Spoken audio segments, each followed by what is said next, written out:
Hello, how are you?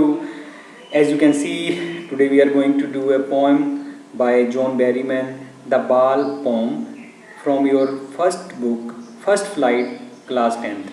The 10th class की book में से हम आज ये पोएम करने जा रहे हैं। तो फर्स्ट ऑफ ऑल इसकी इंट्रोडक्शन देख लेते हैं।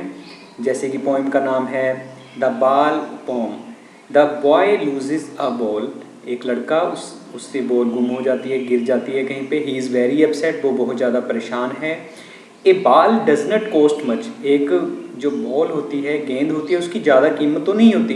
नोर is it difficult to buy another ball, अगर और कोई बॉल भी खरीदनी हो और कोई गेंद खरीदनी हो तो वही ज़्यादा मुश्किल काम नहीं है।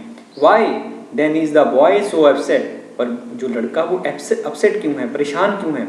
Read the poem to see what the poet thinks has been lost. तो इसमें पोएम को पढ़ के आपको पता चलेगा कि पोइट क्या सोच रहा है, अभी क्या चीज़ गुम हो गई है, क्या खो गया है। क्योंकि वो पहले कह रहे हैं कि अगर एक गेंद गुम हो जाए तो उसका ज़्यादा खर्चा नहीं होता, ज़्यादा मुश्किल नहीं है उसको खरीदना दोबारा से। And what the boy has to learn from the experience of losing something. तो उस लड़के को ऐसा क्या सीखना है कि कुछ गुम हो जाए, कुछ ना रहे, तो उस केस में क्या होता है।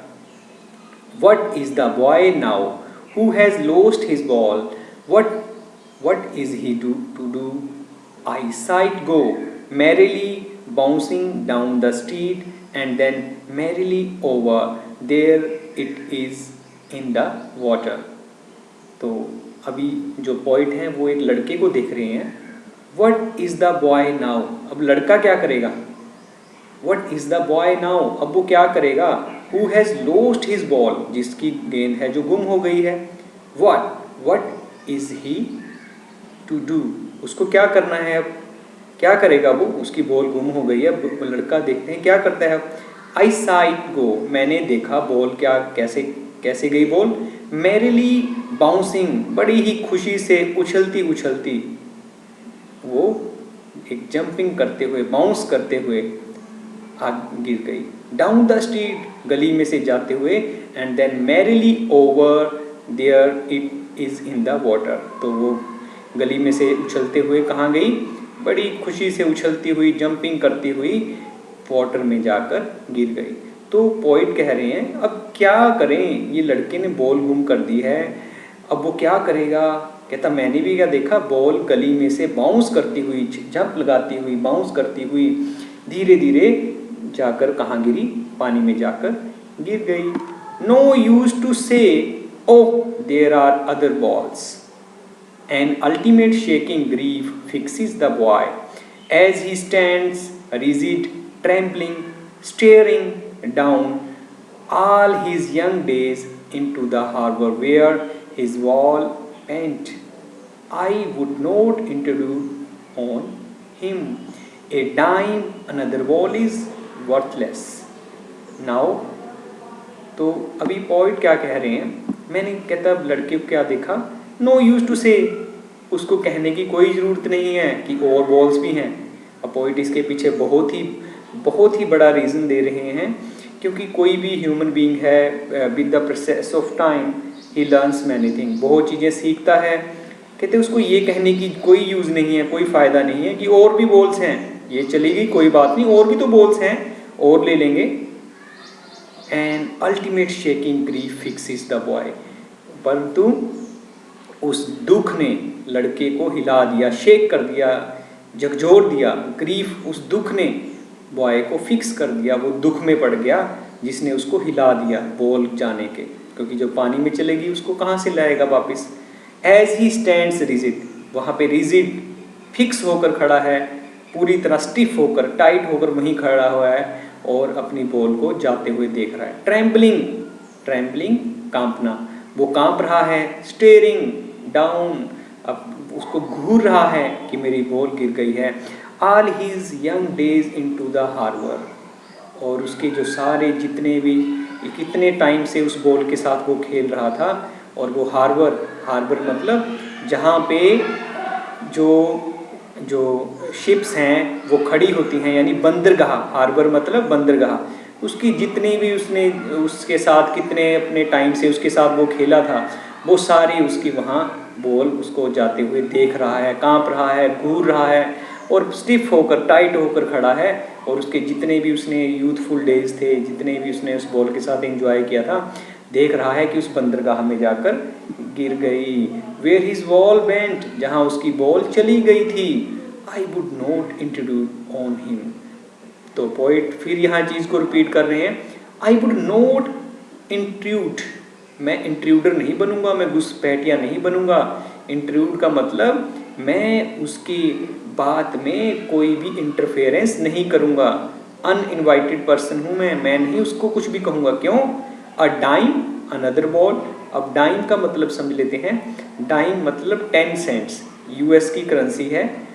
डाइम का मतलब होता है 10 सेंट्स, यानी इंडिया में जैसे पैसे होते हैं 50 पैसा, तो पैसा, तो वो डाइम का मतलब है 10 पैसे में, यानी 10 सेंट्स में बॉल आ जाएगी और कोई, बट इज बर्थलेस। लेकिन अगर 10 पैसे की और 10 सेंट्स की और भी बॉल आ जाएगी, लेकिन वो किसी उसकी कोई कीमत नहीं है। क्यों कीमत नहीं है? क्योंकि उस बॉल के साथ उसकी लाइफ जुड़ी हुई है। अगर और बॉल ले लेंगे उसकी वो वैल्यू नहीं होगी जो उस बॉल के साथ जुड़ी हुई थी। क्योंकि यहाँ हमने पहले ही देखा है, ऑल हीज यंग डेज, कितने टाइम से, कितने जो उसका नव जीवन था, उसकी जो लाइफ थी, कितने दिनों से वो बॉल उसके पास थी, लेकिन वो पानी में चली गई। अगर और बॉल भी ले दें मिल जाएगी, 10 सेंट्स की मिल जाएगी, लेकिन उसकी कोई कीमत नहीं है, क्योंकि उस बॉल की कीमत कुछ और ही थी, क्योंकि उसके यंग डेज उसके साथ उसने गुजारे थे। Now he senses first responsibility. तो पॉइंट कहना चाह रहे हैं, सेंस कर रहा है वो, उसको पता चल रहा है अपनी पहली रिस्पॉन्सिबिलिटी के बारे में। इन अ वर्ल्ड ऑफ पोजेशन, ऐसे संसार में जो पोजेशन से भरा हुआ है। पोजेशंस मतलब अपनी अपनी प्राप्तियाँ, अपनी अपनी चीज़ें जिसको हम पोजेस करते हैं, जो हमारे पास हैं। जैसे हमारे पास कोई भी चीज़ है, जैसे बच्चों के पास बैग है, पेन है, पेंसिल है, क्रिकेट बैट है, पोजेशंस जो चीज़ें हमारी अपनी हैं। पीपल विल टेक बॉल्स, ऐसे समय में तो लोग भी बॉल छीन सकते हैं। यहाँ कहने का क्या मतलब है, आपकी पोजेशन को कोई भी छीन सकता है। Walls will be lost always, आपकी पोजेशन, आपकी चीज़ें, आपके लोग, आपके प्रियजन खोते रहेंगे, जाते रहेंगे। आपकी चीज़ें भी कोई छीन सकता है। यहाँ वॉल छीनने का मतलब क्या है, पीपल विल टेक बॉल्स, आपकी वॉल्स, आपकी पोजेशंस कोई भी ले सकता है और गुम भी हो सकती हैं आपसे। Little boy and no one buys a ball bag, money is external. कहते हैं मनी का तो कोई रोल ही नहीं है यहाँ पे, क्योंकि जो वो बॉल उसने गुम की है वो तो उसके साथ उसकी लाइफ जुड़ी हुई थी, उसको उससे प्यार था। कई बार हमें किसी चीज़ के साथ लगाव हो जाता है, चाहे वो इनएनिमेट थिंग है, यानी वो हमारे यानी वो जीवंत नहीं है, लेकिन हमें उससे प्यार हो जाता है। कहता मनी तो एक्सटर्नल है, मनी का कोई यूज़ नहीं है, वो बॉल्स तो मिल ही नहीं सकती जो चली गई। ही इज़ लर्निंग, परंतु वह सीख रहा है। बेशक उसकी गेंद गुम हो गई है, पानी में गिर गई है, चली गई है, हार्बर में, बंदरगाह जो पानी का किनारा है वहाँ पे पानी में चली गई है। ही इज़ लर्निंग, वो सीख रहा है। Well behind his desperate eyes, अपनी डेस्परेट आइज के पीछे, जो उसकी निराशाजनक आंखें हैं उसके पीछे सीख रहा है। वो क्या सीख रहा है? द एपिस्टेमोलॉजी ऑफ लॉस, वो क्या सीख रहा है? Epistemology of loss. एपिस्टेमोलॉजी होता है knowledge, episteme knowledge, knowledge of nature, nature of knowledge, यानी कि ज्ञान का नेचर समझ रहा है। वो किस ज्ञान का नेचर समझ रहा है? किस ज्ञान की प्रकृति को समझ रहा है? लॉस को, कि अगर हमारा कुछ नुकसान हो जाए तो उसको कैसे सहना है, हाउ टू स्टैंड अप, कैसे खड़े होना है, कैसे सहना है उसको। Knowing what every man must one day know, ऐसी चीज़ जानना जो हर एक आदमी को किसी ना किसी दिन तो जाननी ही पड़ती है। यानी हर एक इंसान की ज़िंदगी में नुकसान होते हैं। किस तरह के नुकसान होते हैं? कई बार उसको पैसे के हिसाब से नुकसान होता है, कई बार लाइफ के हिसाब से नुकसान होता है, कई बार अपने प्रियजनों का नुकसान होता है। लेकिन वो लॉस, वो जो कमी है, जो नुकसान है, उसको तो सहन करना ही पड़ता है, आज नहीं तो कल, किसी ना किसी दिन। And most know many days, कईयों को बाद में पता चलता है। हाउ टू स्टैंड अप, कैसे खड़े होना है, कैसे उस जो लॉस को सहन करना है।